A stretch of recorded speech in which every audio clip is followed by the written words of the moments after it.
This is Gainsborough Old Hall, and if you ever find yourself wandering through Lincolnshire and wanting something to do, you've got to go and visit it. It's like stepping into a Tudor drama set.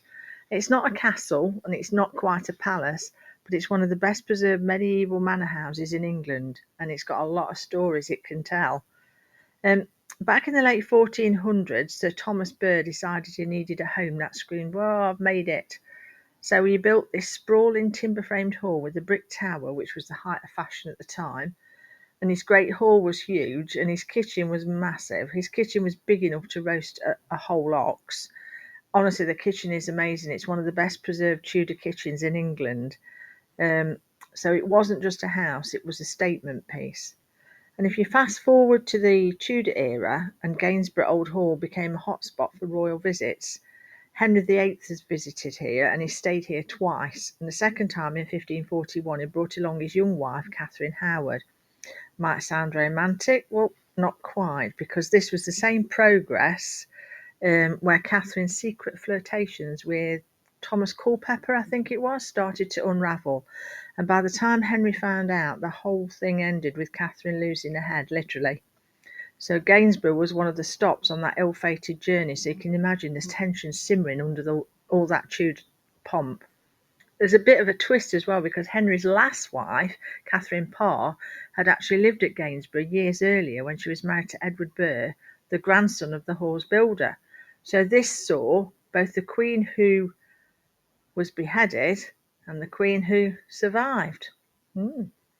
Anyway, after the Burr family faded out, the hall became a refuge for religious dissenters, and some of the folks who worshipped here ended up sailing on the Mayflower.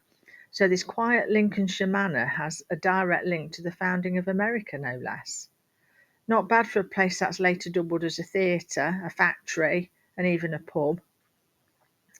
But it's got its ghosts, as you might imagine. No historic house is complete without its ghost. So Gainsborough has the Grey Lady, said to be the spirit of a young woman, Elizabeth, who was the daughter of one of the Burrs, but she was having flirtations with someone below her station. So her father locked her in the tower and left her there. She waited for her lover to come and rescue her, but he never did. And people still report cold spots, whispers, and glimpses of her drifting through the corridors. So if you're into spooky vibes, this is probably the place to go. Today, Gainsborough is under the care of English Heritage and it's open to visitors. You can climb the tower to some amazing views. You can wander through the rooms where the kings have dined and stand in a kitchen that looks ready to host a medieval feast. It's history you can touch, and maybe you can feel the Grey Lady breathing down your neck too.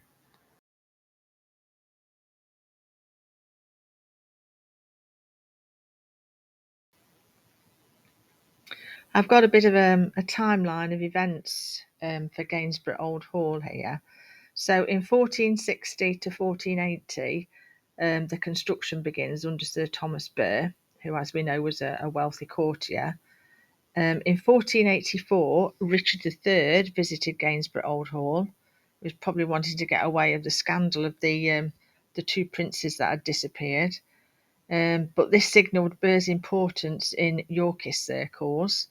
In 1485 to 1509, after Bosworth, Burr skillfully shifts allegiance to Henry VII, securing his family's fortunes during the Tudor transition.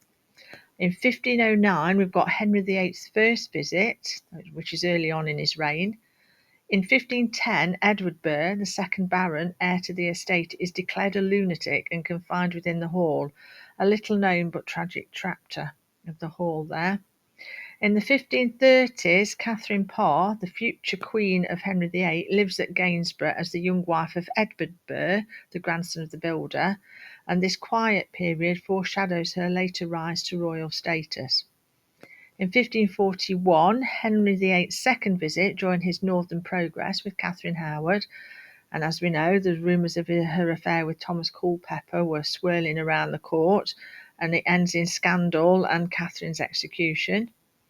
In 1596, the Burr family line ends and the hall passes to William Hickman, a wealthy merchant. In the 1600s, Gainsborough becomes a meeting place for Puritan dissenters, and some worshippers later sail on the Mayflower.